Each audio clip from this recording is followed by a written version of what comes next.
नमस्कार, मैं हूं पंकज शर्मा अपनी सिंहासन बत्तीसी के साथ।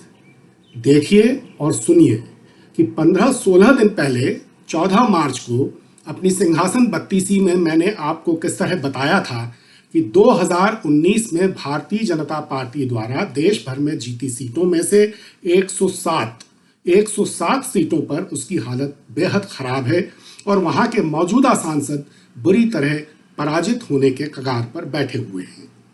बताने वाले बता रहे हैं कि आरएसएस ने भाजपा को चेताया है कि उसे 2019 में जीती सीटों में से 107 पर इस बार बहुत सावधानी बरतने की जरूरत है।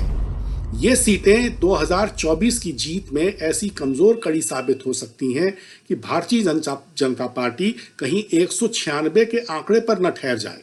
तो सुना आपने, ऊपर से बेहद चौड़ी छाती लेकर घूम रही नरेंद्र भाई मोदी और अमित भाई शाह की भारतीय जनता पार्टी 2024 के लोकसभा चुनावों को लेकर किस कदर घबराई हुई है, ये महीनों पहले ही साफ हो चुका था। घबराहट न होती तो न तो 370 की रट खुद ही लगाने की जरूरत नरेंद्र भाई को पड़ती और न अब की बार 400 पार के अतिरेकी नारे बुलंद हो रहे होते। कहते हैं ना, थोथा चना बाजे घना। अगर चना भीतर से इतना थोथा न होता तो ऐसा कैसे होता कि मोशा जोड़ी अब तक घोषित 405 भाजपा उम्मीदवारों में से 101 मौजूदा सांसदों के टिकट काट चुकी होती।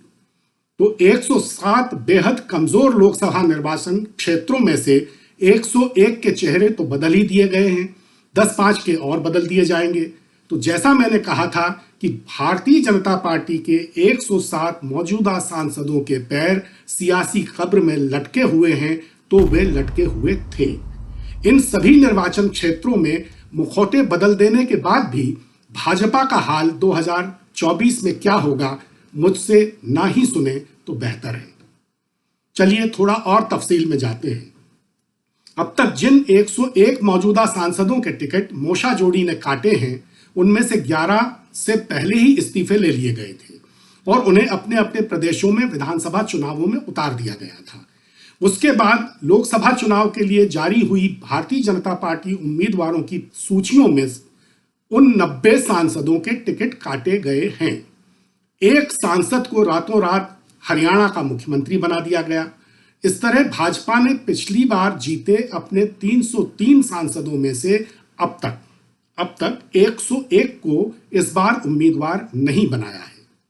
2024 के लोकसभा चुनाव में भाजपा की असली हालत यह है कि उसे अपने सबसे सुरक्षित मजबूत किले लौह दुर्ग माने जाने वाले गुजरात तक में 26 में से 15 मौजूदा सांसदों को मैदान से हटाना पड़ा है।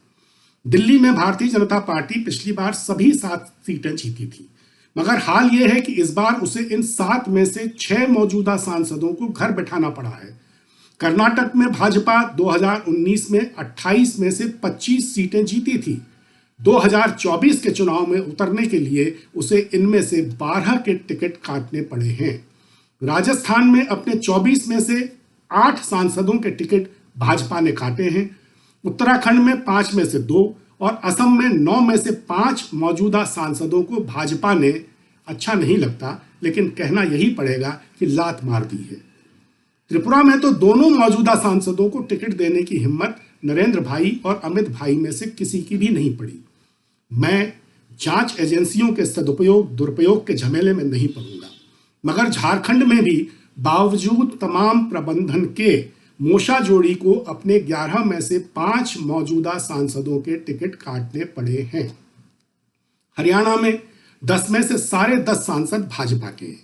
उनमें 3 सांसदों के टिकट काटे गए, एक कांग्रेस में चला गया, एक मुख्यमंत्री बन गया, यानी 10 में से 5 के टिकट बदले। ओडिशा में 8 में से 4 और बिहार में 17 में से 3 के टिकट भाजपा ने काटे हैं। नरेंद्र भाई मणिपुर जाने की हिम्मत आगे भी जुटा पाएंगे या नहीं, ये अलग बात है, लेकिन इनर मणिपुर के अपने मौजूदा सांसद को इस बार फिर मौका देने का साहस तो वे नहीं कर पाए हैं।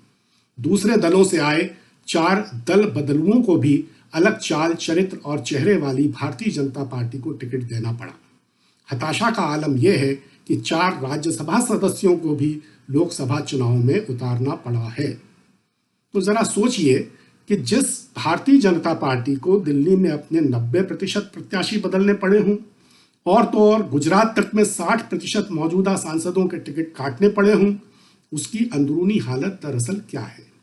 असलियत यह है कि असम में भाजपा को 55% मौजूदा सांसदों से नमस्ते करनी पड़ी है। कर्नाटक, हरियाणा और ओडिशा के आधे सांसदों से मुंह फेरना पड़ा है। झारखंड के 46%, उत्तराखंड के 40% और राजस्थान के 33% मौजूदा सांसदों के टिकट काटने पड़े हैं। पूरे देश में पिछली बार जीते सांसदों में से अब तक, जी हां अब तक 34% से नरेंद्र भाई को छुटकारा लेना पड़ा है। अब आप ही बताइए, ये लक्षण भारतीय जनता पार्टी को इन चुनावों में 370 सीटें दिलाने वाले और एनडीए को 400 पार कराने लायक आपको कहीं से दिखाई दे रहे हैं? चलते चलते एक बात और, रोज शक्ति शक्ति की रट लगाकर किसी न किसी तरह महिलाओं के वोट हासिल करने की ललक से भरे नरेंद्र भाई की भारतीय जनता पार्टी ने अब तक 66 महिला उम्मीदवारों को मैदान में उतारा है। पहली सूची में 195 प्रत्याशी थे, उनमें 28 महिलाएं थी। दूसरी में 75 में से 15 महिलाएं थीं। तीसरी में 9 में से कोई महिला नहीं थी। चौथी में 15 में से 2 थीं। अभी आई 5वीं सूची में 111 में से 20 महिलाएं हैं। तो 405 उम्मीदवारों में से सिर्फ 66 महिलाएं, यानी महज 16%। एक बात और जान लीजिए, पंजाब में शिरोमणि अकाली दल ने भारतीय जनता पार्टी से समझौता करने से इनकार ऐसे ही नहीं किया है। ओडिशा में भी नवीन पटनायक भाजपा से अपना पल्लू बांधने से ऐसे ही नहीं कतराए हैं। इसलिए समझ लीजिए कि ये सारे संकेत क्या कह रहे हैं। इसीलिए मैं कहता हूं कि अगर खुले हाथ पैर लिए घूम रहे नरेंद्र भाई और अमित भाई कोई भी तरकीब आजमाने से बाज नहीं आ रहे हैं, तो बुरा मत मानिए, ये उनकी मजबूरी है। पर किसी को भी ये नहीं भूलना चाहिए कि राजनीति हड़पो लूटो व्यवस्था नहीं है। राजनीति एक समूचे सांस्कृतिक आचरण का नाम है, लेकिन जब सत्ता हासिल करना ही किसी राजनीतिक दल या व्यक्ति की सियासत का एकमात्र मकसद बन जाए, तो जो होता है 10 साल से हो रहा है। घड़ा कभी न कभी तो भरता ही है, लगता है भर गया है।